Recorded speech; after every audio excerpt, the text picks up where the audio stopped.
कभी कभी कुछ गीत ऐसे होते हैं, है ना, जो सीधे दिल को छू जाते हैं। ऐसा लगता है जैसे वो हमारे लिए ही बने हैं। आज हम एक ऐसे ही भजन की बात करने वाले हैं। एक ऐसी भक्ति भरी पुकार की गहराइयों में उतरेंगे जो हमें खालीपन से लेके जुड़ाव तक की एक बहुत ही खूबसूरत यात्रा पर ले जाएगी। तो भजन की पहली ही लाइन है, मेरे मन में बसो नंद लाला। सुनने में कितना सरल लगता है ना?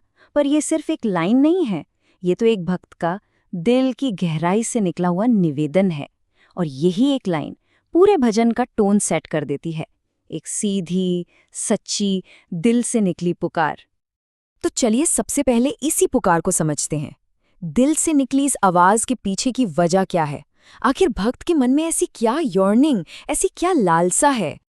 इस भजन की शुरुआती पंक्तियों में ही एक बहुत बड़ा कॉन्ट्रास्ट दिखता है। एक तरफ है दुनिया जो प्रभु के बिना एकदम सूनी, एकदम खाली लगती है, और फिर दूसरी तरफ है वो एहसास जब उनकी मौजूदगी से दिल भर जाता है, पूरा हो जाता है। और बस इसी खालीपन और भरेपन के बीच का जो ये संघर्ष है ना, वहीं से इस भक्ति की यात्रा शुरू होती है। और इसी भजन में एक बहुत ही खूबसूरत मेटाफर, एक रूपक आता है, चरण कमल की धूल। सोचिए, ये सिर्फ शब्द नहीं है, ये तो अपने ईगो को, अपने अहंकार को पूरी तरह मिटा देने की बात है।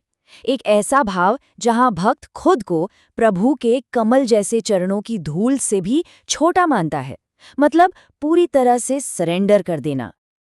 तो ये तो हुई यर्निंग की बात। अब सवाल उठता है कि भक्त करता क्या है? तो चलिए दूसरे हिस्से पर आते हैं, जो है समर्पण का मार्ग। देखते हैं कि भक्त इस रास्ते पर चलता कैसे है। देखिए, यहाँ भक्त सिर्फ सोच नहीं रहा, बल्कि कुछ करने का प्रण ले रहा है। एक तरह से वो एक प्लान बना रहा है। पहला काम, राधा के गुणों का गान करना। दूसरा, बहुत प्रेम से प्रभु का नाम जपना। और तीसरा, जो बहुत गहरा है, अपने जीवन के सारे दुखों को, सारी तकलीफों को प्रभु को सौंप देना, एक भेंट की तरह। ये एक तरह से भक्ति का प्रैक्टिकल रोड मैप है। अच्छा, एक मिनट रुकिए। भजन में हम नंदलाला, गोविंद, गोपाल ये सब नाम सुन रहे हैं ना, तो ये सब कौन है? असल में ये सभी नाम एक ही प्यारे देवता कृष्ण के हैं।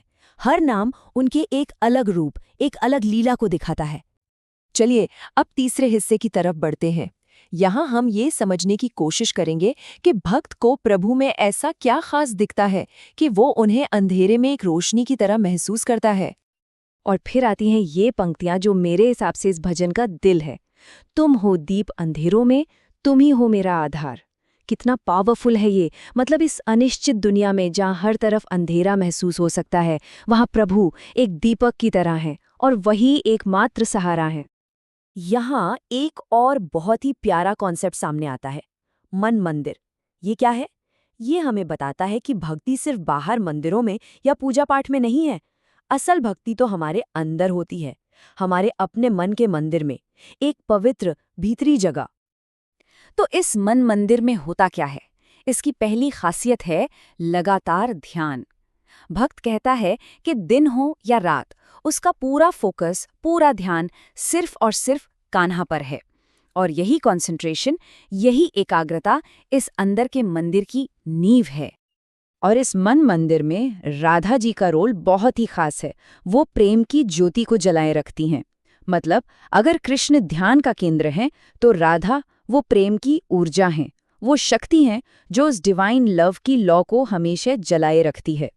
दोनों एक दूसरे के बिना अधूरे हैं। तो यर्निंग से शुरुआत हुई, समर्पण का रास्ता देखा, और अब हम पहुंचते हैं इस यात्रा के अंतिम लक्ष्य पर, मिलन। देखते हैं कि इस पूरी भक्ति का अल्टीमेट गोल क्या है। भजन का जो सबसे बड़ा लक्ष्य है वो है प्रेम का उजियारा। अब ये सिर्फ कोई लाइट या रोशनी नहीं है, ये वो स्टेट ऑफ बीइंग है, वो अवस्था है जहां भक्त के अंदर का प्रेम इतना बढ़ जाता है कि वो सब कुछ रोशन कर देता है। और उस रोशनी में मैं और तुम का फर्क ही मिट जाता है, आत्मा परमात्मा में मिल जाती है। यही है यूनियन।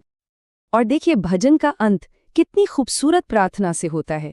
यहाँ भक्त सिर्फ अपने लिए कुछ नहीं मांग रहा, वो ये नहीं कह रहा कि मुझे मोक्ष दे दो, बल्कि वो कह रहा है कि प्रभु मेरे दिल में बस जाओ, ताकि ये जो प्रेम का प्रकाश है ये सिर्फ मुझ तक ना रहे, बल्कि मुझसे निकलकर पूरी दुनिया में हर जगह फैल जाए। कितना सेल्फलेस विचार है ये। तो अगर हम पूरी यात्रा को एक साथ देखें तो ये सफर शुरू होता है एक खालीपन के एहसास से, फिर आगे बढ़ता है समर्पण के रास्ते पर, प्रभु को एक गाइडिंग लाइट की तरह पहचानता है, और इसका अंत होता है प्रेम में पूरी तरह से एक हो जाने की इच्छा पर। ये भजन वाकई में हमें एक सवाल के साथ छोड़ जाता है। हम सब अपनी अपनी जिंदगी में उस प्रेम के प्रकाश को कहाँ ढूंढते हैं? वो क्या चीज़ है जो हमें पूरा होने का एहसास दिलाती है?